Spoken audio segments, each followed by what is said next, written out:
இயேசு கிறிஸ்துவின் நாமத்தில் நான் யாவருக்கும் நன்றி செலுத்துகிறேன். இன்றைய நாளிலும் 2-3 நாட்களாய் தேவன் என்னுடைய இருதயத்திலே வைத்த ஒரு காரியத்தை குறித்து நான் உங்களோடு கூட பேசவும் விரும்புகிறேன். தேவன் என்னுடைய இருதயத்திலே வைத்த காரியம் என்னவென்று சொன்னால், வாக்குத்தத்தமும் அது நிறைவேறுதலும். வாக்குத்தத்தம் என்றால் என்ன? ஆசீர்வாதம் என்றால் என்ன? இந்த வாக்குத்தத்தத்தை நாங்கள் சுதந்திரிக்க நாங்கள் எவ்வளமாய் காணப்பட வேண்டும்.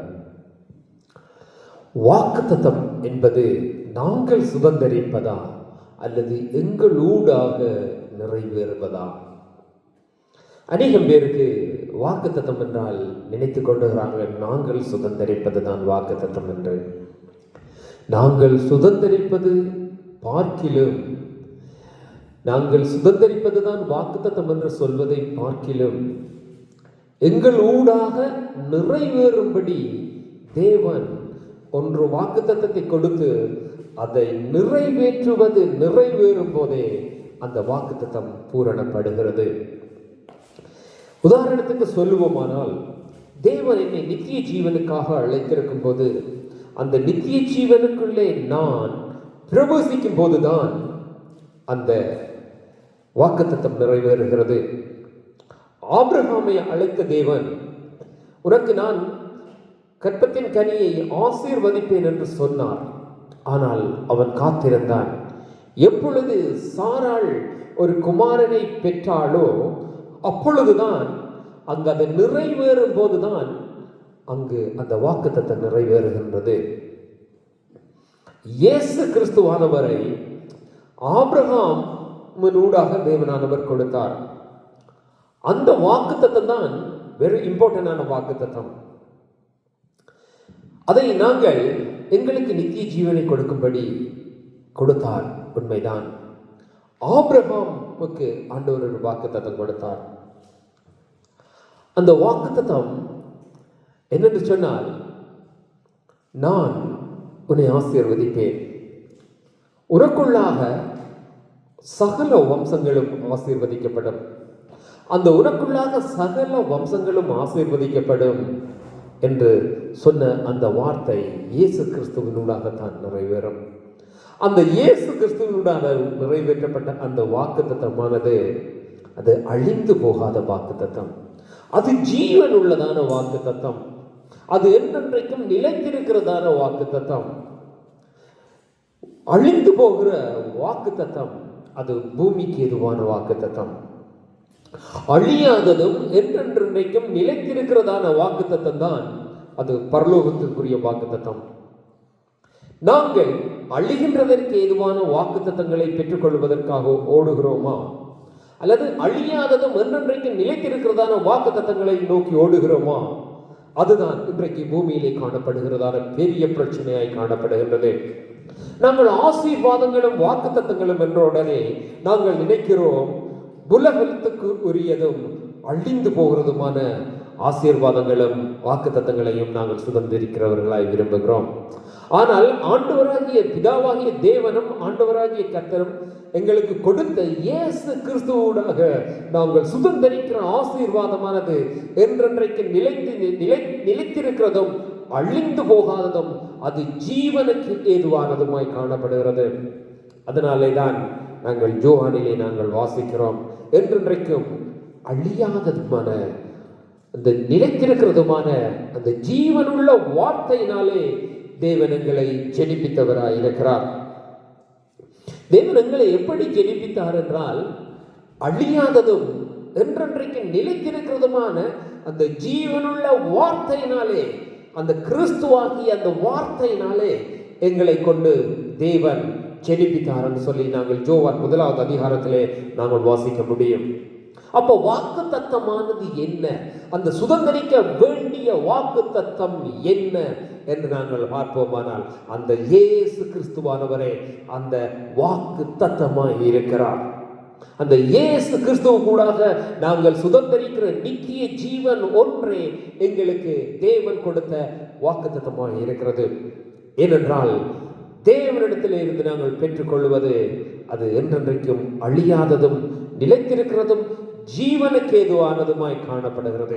ஒரு ஜீவனுக்கு ஏது அல்லாத ஒரு வாக்கு தத்தம் எங்களிடத்திலே காணப்படுமானால் அவைகளினாலே எந்த ஒரு பிரயோஜனமும் இல்லை. உதாரணத்துக்கு ஐஸ்வர்யம் கூட எங்களிடத்திலே காணப்படுமானால் அந்த ஐஸ்வர்யத்தினாலே நான் செல்வ செழிப்பும் சீமானம் சகல சுகபோகங்களோடும் நான் வாழ்வேனானால் அந்த ஆசீர்வாதத்தினால எந்த பிரயோஜனமும் இல்லை.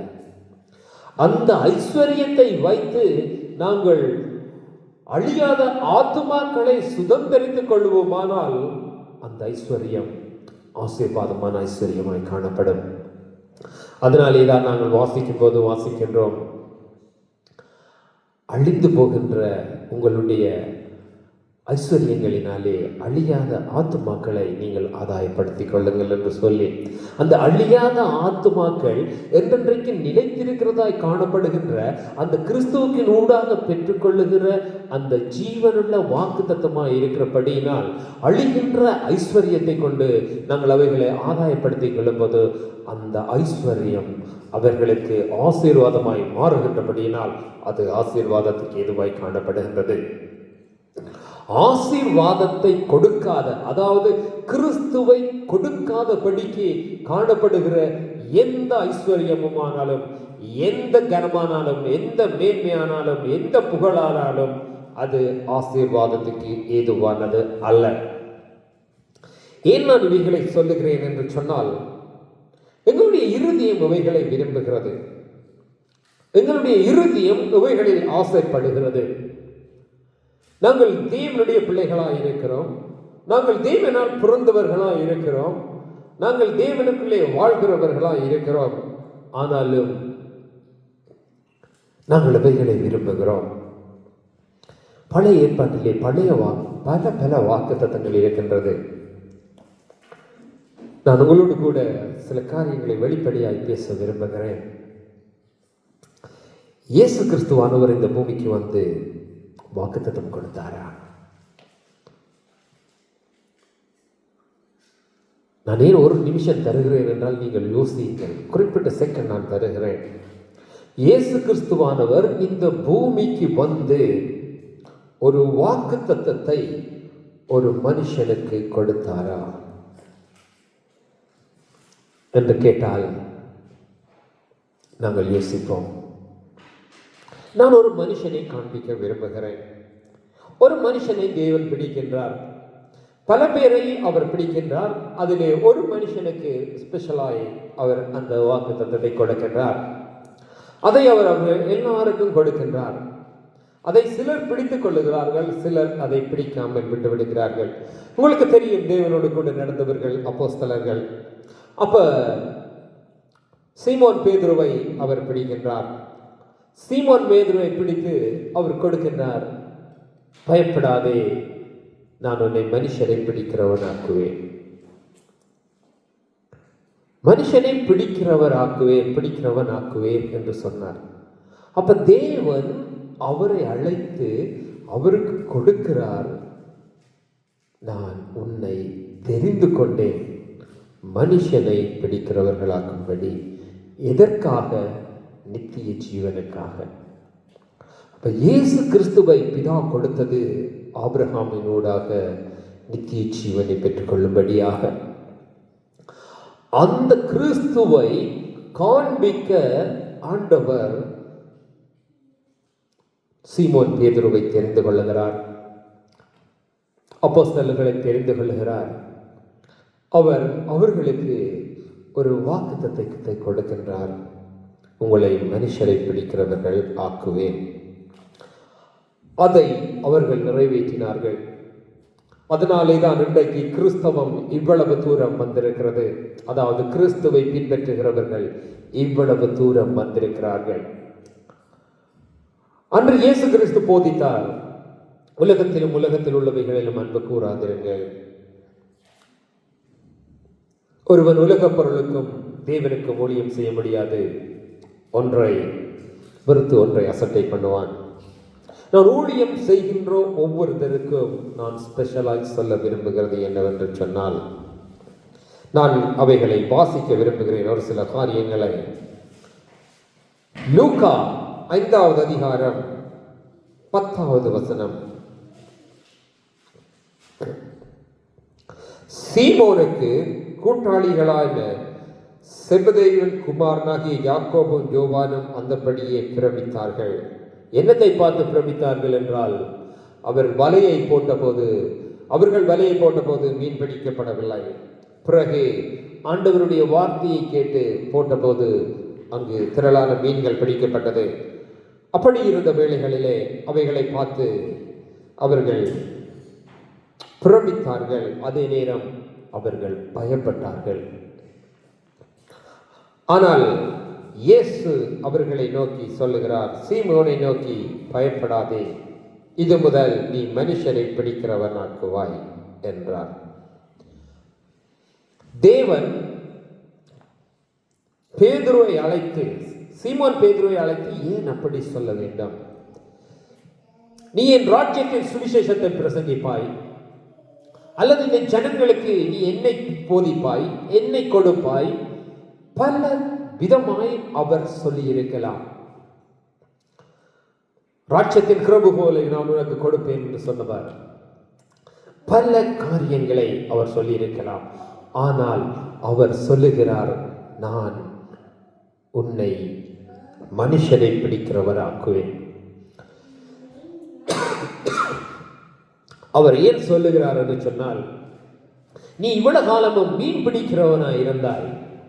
நீ உன்னுக்காக, உன்னுடைய வேலைக்காக, அல்லது உன்னுடைய சுய ஆதாயத்துக்காக, உனக்காக, உன் தேவைக்காக உலகத்தின் காரியங்கள் நிறைவேற்றும்படி நீ இவ்வளவு நாளும் மீனை பிடித்துக் கொண்டிருந்தாய். ஆனால் இனி நீ தேவனுடைய ராஜ்யத்துக்கு என்று சொல்லி ஜனங்களை பிடிக்கிறவனாக்குகிறேன் என்று சொல்லி. ஆனால் சீமோன் பேதுரு உடனே அவைகளை விட்டுவிட்டு அவன் தேவனை பிடிக்கிறவன், தேவனுடைய ராஜ்யத்துக்கு மனுஷனை பிடிக்கிறவர்களாய் அவன் தேவன் பின் சென்றான். தேவன் பின் செல்லுகிற ஒவ்வொருவருக்கு நான் சொல்லுகிறது, இந்த நாட்களிலும் இயேசு கிறிஸ்துவானவர் எங்களுக்கு கொடுத்த வாக்குத்தத்தம், நான் உனக்கு நித்திய ஜீவனை அளிப்பேன் என்பதை வாக்குத்தத்தம் என்று சொல்லி நாங்கள் தெசலோனிக்கேயர்களை வாசிக்கிறோம். அதோடு கூட அவர் எங்களுக்கு கொடுத்திருக்கிறதான பெரிதான வாக்குத்தத்தமும், அவர் எங்களுக்கு கொடுத்திருக்கிறதான பெரிதான ஒரு பொறுப்பும் என்னென்று சொன்னால், மனுஷரை பிடிக்கிறவர்களாக்குவதுதான். ஒரு மனுஷன் அழிந்து போவானால் பரலோகம் எவ்வளவு வேதனைப்படுகிறது. அதே நேரம் ஒரு பாவி மனம் திரும்பும் போது அங்கு மகிழ்ந்து களி கூறப்படுகிறது. எங்களுக்கு தேவன் பல காரியங்களை வைத்திருக்கின்றார். அவைகள் நல்லதுதான். அவைகளை தேவன் எங்களுக்கு ஸ்பெஷலாய் வைத்திருக்கின்றார். அதே போல இந்த பூமி மழை பெய்யும் போது நல்லவர்களுக்கு மட்டும் பெய்கிறது இல்லை. அதே போல ஒரு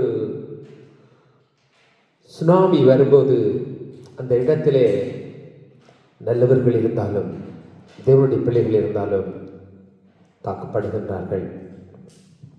நாங்கள் விளங்கிக் கொள்ள வேண்டிய ஒரே ஒரு விஷயம் இதுதான். தேவனுடைய ராஜ்யத்தை நாங்கள் நேசித்து ஓடுகிறோமா? தேவனுக்குள்ளாக உலகத்திற்குரியவைகளை, உலகத்தின் காரியங்களை நாங்கள் நோக்கி ஓடுகிறோமா? நாங்கள் தேவனுடைய பிள்ளைகளாய் இருக்கிற நாங்கள் ஊழியம் செய்கின்றேன் என்று சொல்லுகிறோம் ஒவ்வொரு தரம். இன்றைக்கு நான் பல பல ஊழியங்களை நாங்கள் பார்க்கின்றோம். யூடியூப்பிலே வர்ஷிப் பண்ணுவது ஊழியம், சபையிலே கதிரை அடுக்குவது ஊழியம், சபையிலே காணிக்கை எடுப்பது ஊழியம், காணிக்கை எடுக்கும்போது பாட்டு பாடுவது ஊழியம், கிட்டார் வாசிப்பது ஊழியம், வர்ஷிப் பண்ணுவது ஊழியம் என்று சொல்லி பல பல ஊழியங்கள் இன்றைய நாட்களிலே காணப்படுகிறது. இவைகள் தேவை, இவைகள் தேவை. கட்டாயம் செய்யப்பட வேண்டியவைகள். ஆராதனைக்கு கட்டாயம் நாங்கள் ஆராதிக்க வேண்டும். நாங்கள் தேவனுடைய சபையிலே செய்ய வேண்டிய காரியங்கள் யாவற்றையும் செய்ய வேண்டும். ஆனால் ஒருவருக்கு ராஜ்யத்தின் சுவிசேஷத்தை பிரசங்கிப்பதுதான் பிரதானமான ஊழியமாய் காணப்படுகின்றது. அவைகளை ஒருவன் செய்யாது விட்டால் தேவனிடத்திலே கணக்கு போய்க்க வேண்டும். கிழமையிலே நாங்கள் சண்டே ஆராதனைக்கு வருகிறோம், சர்ச்சிலே சகல காரியங்களை செய்கின்றோம். மண்டே வேலைக்கு போகின்றோம், மண்டே டு சாட்டர்டே எங்களுடைய சகல காரியங்களை நாங்கள் பிஸியா இருக்கிறோம். தேவனுடைய ராஜ்யத்தை பற்றி நினைப்பதே இல்லை. சண்டே நாங்கள் மறுபடியும் வருகிறோம், தேவனை ஆராதிக்கின்றோம், துதிக்கின்றோம், நாங்கள் தேவனுக்கு ஊழியம் செய்கின்றோம் என்று சொல்லும் போது அதை நீங்கள் அக்செப்ட் பண்ணலாம், இந்த பூமியை அக்செப்ட் பண்ணலாம், தேவன் அக்செப்ட் பண்ண மாட்டார். ஏனென்றால் ஊழியம் என்கிறது ஒரு பாவியை மனம் திரும்ப பண்ணும் போதுதான் பரலோக ராஜ்யம் மகிழ்கின்றது. பரலோக ராஜ்யத்தை மகிழ்விப்பவன் தான் தேவனுடைய ஊழியக்காரனாயிருக்கிறான். தேவனுடைய சித்தத்தின்படி செய்கின்றவன் தான் தேவனுடைய ஊழியக்காரனாயிருக்கிறான், தேவனுடைய பிள்ளையாயிருக்கிறான். சில வேளைகளில் நீங்கள் இதை அக்செப்ட் பண்ண மாட்டீர்கள். ஆனால் தேவன் விரும்புகிறதை தேவன் செய்வார். நீங்கள் தேவனுடைய பிள்ளைகளாய் இருக்கலாம், ஆனால் தேவனுடைய ஊழியக்காரர்களாக முடியாது. நீங்கள் ஊழியம் செய்கிறவர்கள் என்று சொல்லிக் கொண்டிருக்கலாம், அது ஊழியமாகாது. ஊழியம் செய்ய விரும்புகிறவர்கள் ஒவ்வொருவருக்கும் நான் சொல்லுகிற விஷயம், நீங்கள் தேவனுடைய ராஜ்யத்தின் சுவிசேஷத்தை பிரசங்கியுங்கள். ஏனென்றால் நீங்கள் ஊழியம் செய்துவிட்டேன் என்ற திருப்தியிலே இருப்பதனால் நீங்கள் மற்ற காரியங்களை குறை செய்வதில்லை. நான் உங்களை குறை சொல்லவில்லை, நான் உங்களை இன்னும் உற்சாகப்படுத்தும்படி, தேவனுடைய ராஜ்யத்தின் சுவிசேஷத்தை பிரசங்கிக்கும்படி. ஏனென்று சொன்னால் இன்று இயேசு கிறிஸ்து பிறக்கப் போகின்ற இயேசு கிறிஸ்துவை அறிவிக்கும்படி யோவாஸ்நானன் வந்தான். அவனுக்குள்ளே எலியாவின் ஆவியும் எலியாவின் பலனும் காணப்பட்டது. இன்று இயேசு கிறிஸ்து வரப்போகின்றார். அந்த வரப்போகின்ற இயேசு கிறிஸ்துவை அறிவிக்க வேண்டிய கடமை தேவ ஆவியினால் பிறந்த ஒவ்வொருவருக்கும் காணப்படுகிறது. இயேசு கிறிஸ்து பிறக்க முதல் யோவாஸ்நானன் மட்டுமே தேவ ஆவியினாலே பிறந்தவனாய் காணப்பட்டான். பரிசுத்த ஆவியை பெற்ற மனுஷன் அவன் ஒருவனாய் காணப்பட்டான். அவன் தேவனுடைய ராஜ்யத்தை குறித்தும் கிறிஸ்துவை குறித்தும் நீதியை குறித்தும் அவன் பிரசங்கித்தான். அதே போல இன்றைக்கு தேவனால் பிறந்த நாங்கள் ஒவ்வொருவரும் தேவ ஆவியினாலே நாங்கள் பிறந்திருக்கிறவர்களாய் காணப்படுகின்றோம். அப்படி ஒருவன் தேவ ஆவியினாலே பிறந்த மனுஷனாய் காணப்படுவானான், அவன் தேவனுடைய ராஜ்யத்தை நீதியையும் பிரசங்கிக்க வேண்டிய கட்டாயம் காணப்படுகிறது. அவனே தேவனுடைய பிள்ளையாய் காணப்படுகிறான். ஏனென்றால் ஒருவன் ஆவியினாலும் ஜலத்தினாலும் பிரவாவிட்டால் அவன் தேவனுடைய ராஜ்யத்திலே பிரவேசிக்க முடியாது என்று பார்க்கிறோம். நாங்கள் ரோமர் 10வது அதிகாரத்திலே வாசிக்கிறோம், ஒருவன் பரிசுத்த ஆவியினாலே பிரவாவிட்டால் அவன் தேவனுடைய குமாரன் இல்லை என்று சொல்லி. நாங்கள் உலகத்திலே ஐஸ்வர்யமாய் வாழ்வதற்கான வாக்குத்தத்தத்தை விரும்புகிறோம். ஆனால் பேதுருவை குறித்து நாங்கள் பெருமை பாராட்டுகிறோம். ஆனால் எங்களை கொடுக்க நாங்கள் விரும்பாதவர்களாய் காணப்படுகின்றோம். நான் 1-2 சில வார்த்தைகளை தான் காண்பிக்க விரும்புகிறேன். 1 பேதுரு 1 சொல்லுகிறது,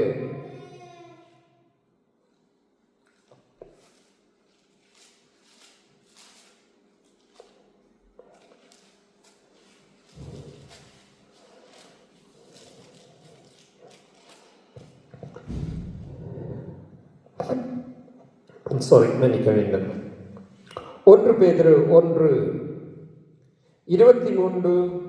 24, 25 நான் வாசிக்க விரும்புகிறேன்.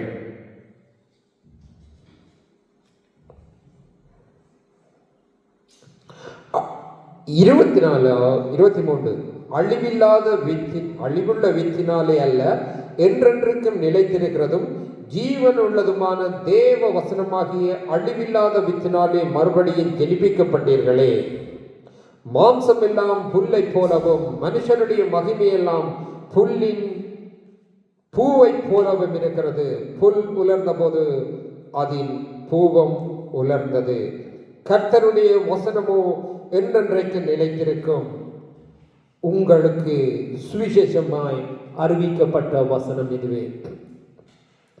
சுவிசேஷமாய் வசனத்தை அறிவிக்க வேண்டியதின் அவசியம் இதிலே சொல்லப்படுகிறது. ஏனென்று சொன்னால் அந்த வார்த்தை ஜீவன் உள்ளதுமாய் காணப்படுகிறது. ஜீவனுள்ள வித்தினாலே நாங்கள் பிறந்தவர்களாய் காணப்படுகின்றோம். அப்ப ஜீவனுள்ள வித்தினாலே பிறப்பிக்கத்தக்க ஒரே காரியம் சுவிசேஷமும் ஜீவனுள்ள தேவனுடைய வார்த்தையுமாய் காணப்படுகிறது. அந்த வார்த்தை தான் ஒரு மனுஷனை விடுவிக்கும். அதுதான் அவனை பாவங்களால் சுத்திகரிக்கும். அதுதான் அவனை பரலோக ராஜ்யத்துக்குள்ளே கொண்டு சேர்க்கும்.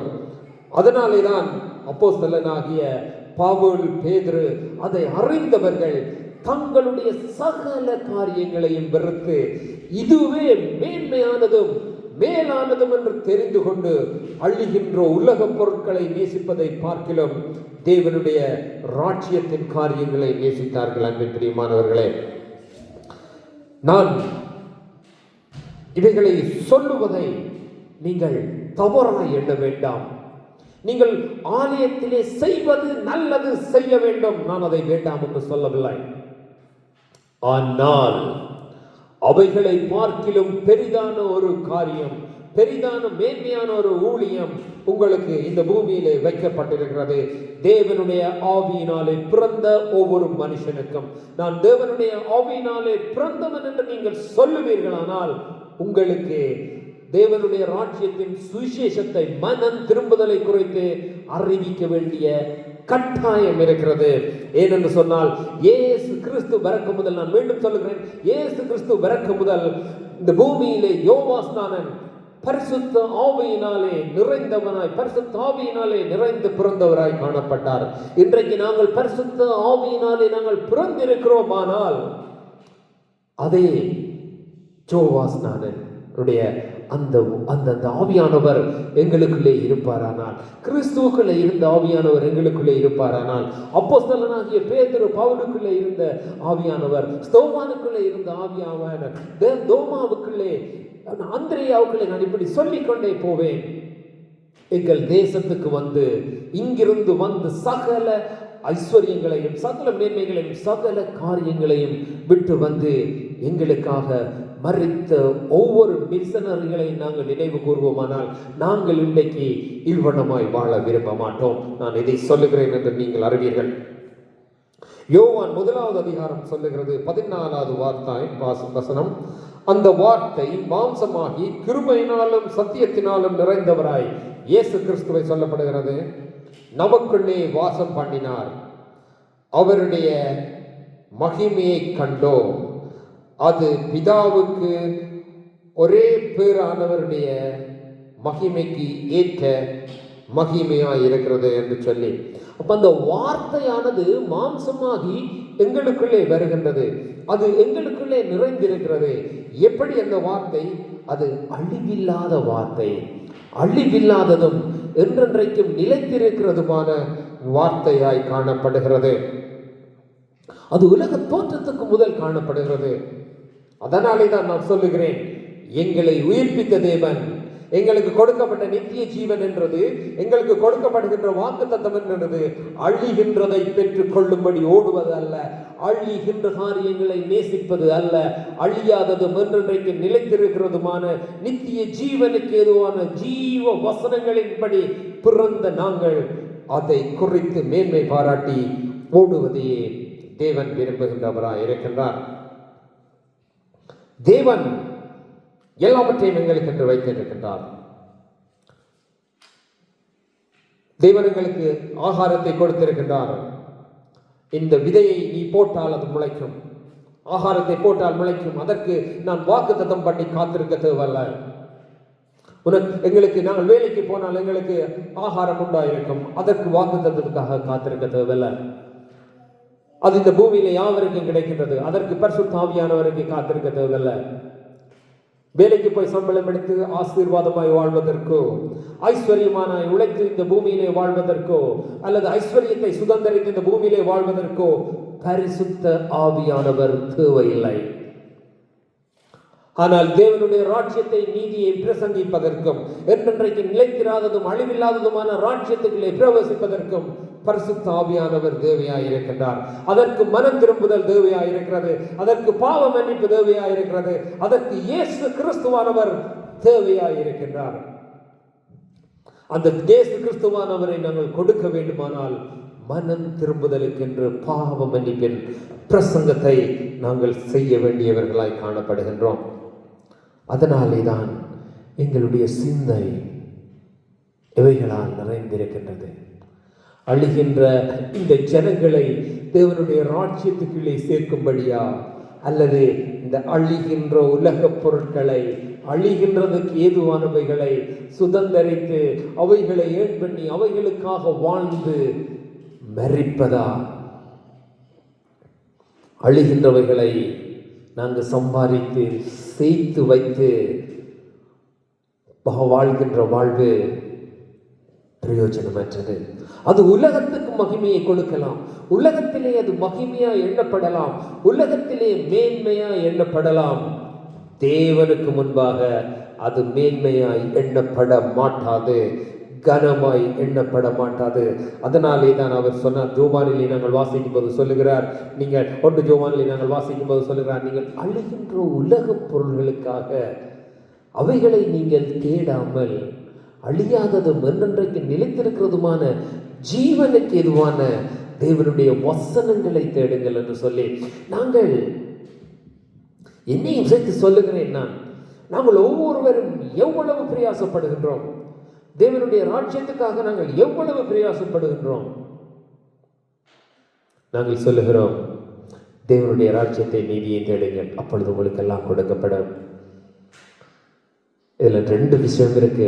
ஒன்று, நாங்கள் எங்களுக்காக தேவனுடைய ராஜ்யத்தை தேடுகிறது, சுய நலமுள்ளவர்களாய் தேவனிடத்திலே வருவது, சபைக்கு வருவது, ஜெபம் பண்ணுவது, கர்த்தரையாய் வாசிப்பது, வார்த்தைகளை வாசிப்பது, எங்களுக்காக எல்லாத்தையும் பெற்றுக்கொண்டு நாங்கள் சகலவற்றிலும் வாழ்வது.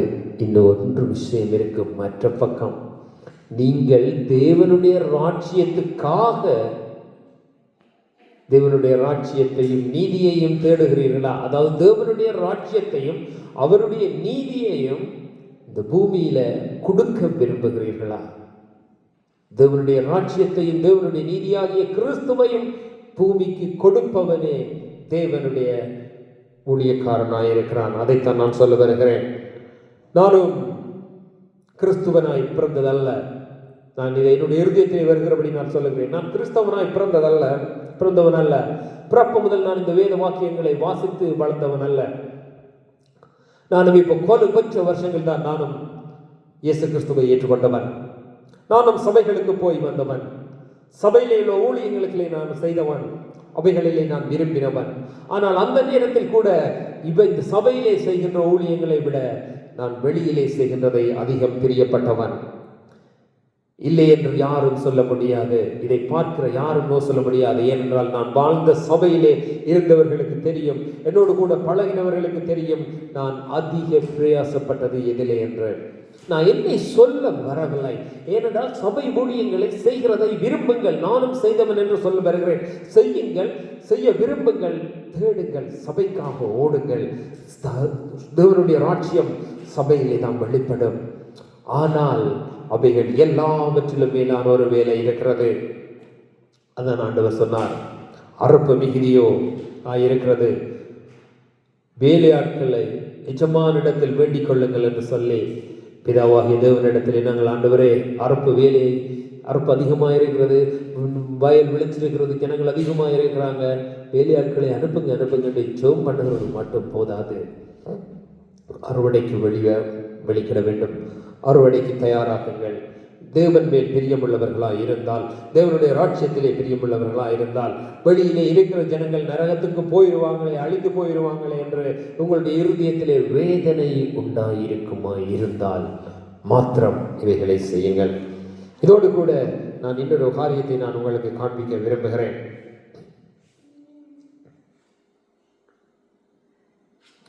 யாக்கோபு 4வது அதிகாரம் 10வது வசனம்.